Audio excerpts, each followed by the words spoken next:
Inalectech. Technology for everyone.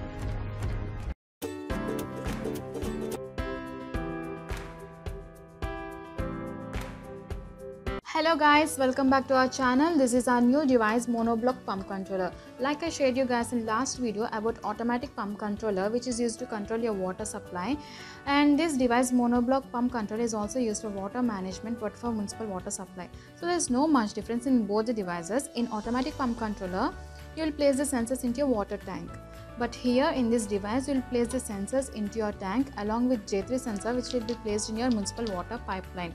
So this is a run blinker which will blink till the motor is running, and here you can choose to switch into any modes, auto or manual.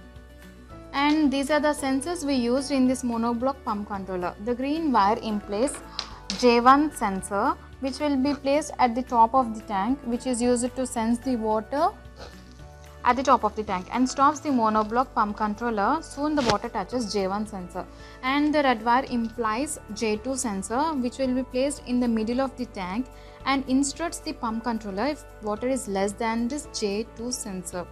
And the black wire indicates ground, which will be placed at the bottom of the tank, which is very important as this J1 sensor and J2 sensor only works if this ground is at the bottom of the tank.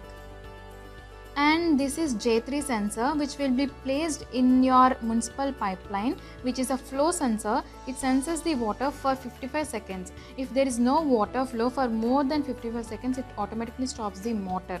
And coming to J5 sensor, like I shared you guys in last video, it will be placed in your input pipeline along with ground, which is also a flow sensor.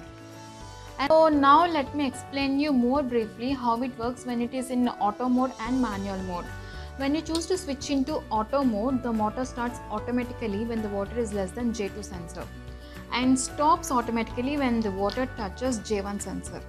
And now when you choose to switch into manual mode, you just need to hit the start button.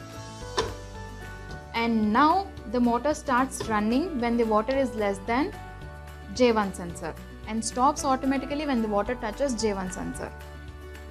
So this is how our monoblock pump controller works, which is used to sense the water flow and fill the tank, which is very compact in size. Hope you will be liking the device too. So please feel free to share your doubts with me. Our company mail and my contact details are mentioned below in description. Hope you all liked our video. Please kindly like, share our video and subscribe my channel. Thank you.